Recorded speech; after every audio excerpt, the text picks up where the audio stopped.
toi. T'appelles ça un cheesecake, sale pute.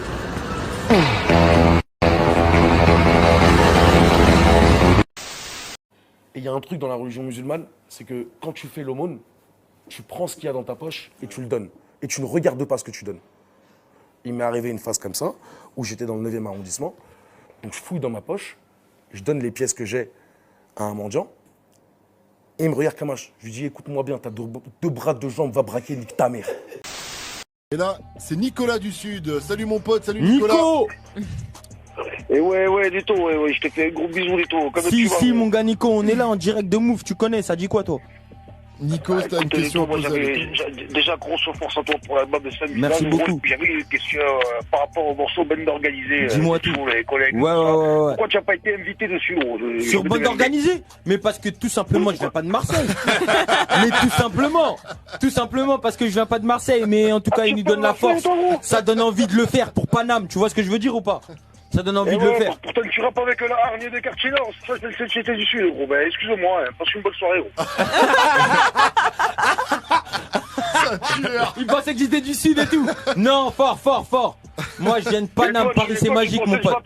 Et toi, tu pensais que je m'appelais Nico, sale bâtard? C'est Nexon. La vie de ma mère, t'es trop fort. La vie de ma mère. Bonjour les amis, aujourd'hui on est en direct du 9-3 avec mon ami Bishop.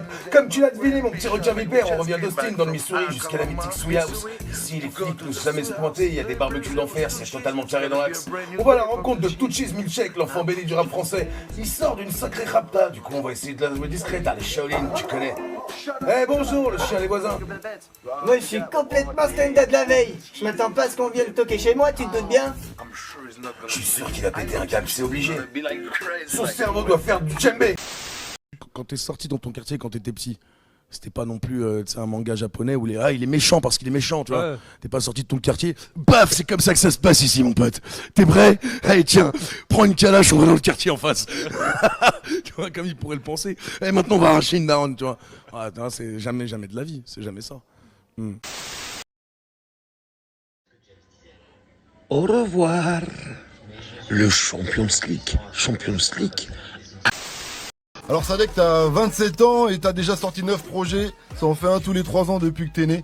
Bravo, chapeau. Et le dernier album en date, c'est donc Johnny de Janeiro. Il est sorti le 28 septembre et tu le définis comme un album de funk brésilienne en français. En tout cas, c'est ce qui est écrit sur ton compte Twitter, c'est bien ça? Exactement. Et ne serait-ce que par la pochette, on sent que t'avais envie de t'amuser. Voilà. Ouais, contrairement à ce matin? Non. Parce que t'as une coupe de ouf sur la pochette quand même, non?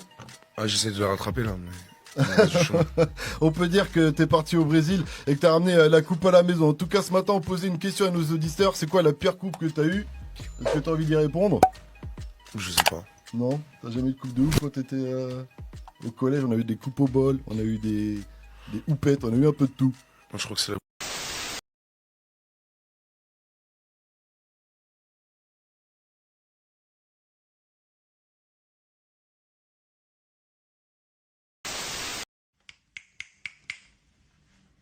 Nabila Begar, planteuse de couteaux. How much? Maïva Genam, donneuse de go. How much? وكارلا مورو ما تشوفش كارلا مورو حبيبي سامحني ده رايت نيم از ارميون جرانجر سرسرلي بودلار سلوب هاو ماتش اكل بطيخه ميلا جاسمين بيشتكي الكاكا البوبو متاعنا والاصحاب هاو ماتش Triste. Arrête. Mais la tête de ma mère, c'est vrai. C'est vrai. C'est juste parce que tu veux pas l'entendre quand t'es dépressif, quand t'es triste. Arrête. Je te jure, ça sert à rien. Ça m'arrache tellement les tripes de voir des gens être dans l'inaction alors que le temps il passe et que la vie c'est déjà une chance, c'est un cadeau parce qu'on s'est battu contre 1 million de spermatozoïdes et qu'on leur a mis la pâtée, mon grand. Tu vois? Alors pour ces 1 million de spermatozoïdes qui sont dans le mouchoir, putain mais profite. Moi je suis pas renseigné sur la Joconde. Je prends une meuf du Louvre et je lui dis excusez-moi mais qu'est-ce que la Joconde, qu'est-ce qu'il fait? Elle rigole. Je lui dis écoute-moi bien sale pute. Ah là, je dis écoute-moi bien dans la vie on t'a pas appris un truc? Il n'y a pas de questions stupides, il n'y a que des réponses idiotes. Si je te demande la Joconde et que toi, t'es habillé avec une banderole orange, tu vas m'expliquer maintenant. Oui, bah écoutez, la Joconde... Ah, bah voilà. Ah, quand même. Ah, parce qu'elle n'a pas de sourcils. Oh, génial. Voilà. Je suis pas venu, tu vois.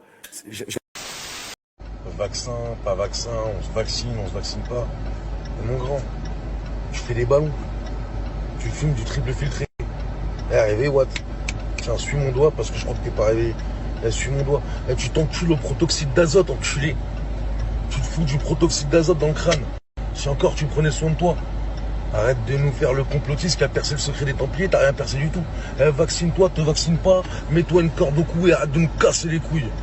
Arrêtez de croire, vous êtes je sais pas quoi ou je sais pas qui. Te vaccine pas, t'as raison, t'es le meilleur. Fonce, on est tous avec toi. On te regarde.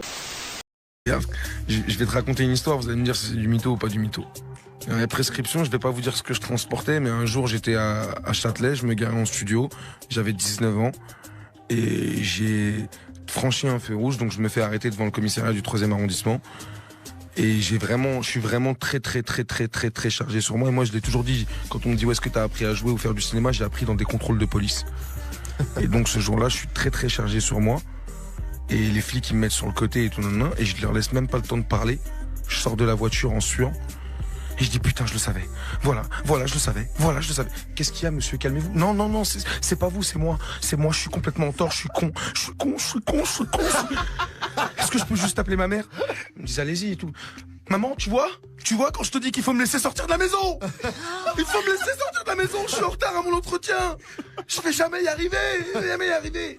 Et les flics se retrouvent à se mettre à ma place, ils essayent de me calmer et tout. Et ils se disent que tu sais, je suis un mec qui panique complètement face à la situation et tout. Et ils prennent même pas le temps ni de vérifier mon passeport, mon permis, ni ma carte d'identité, ni truc, etc.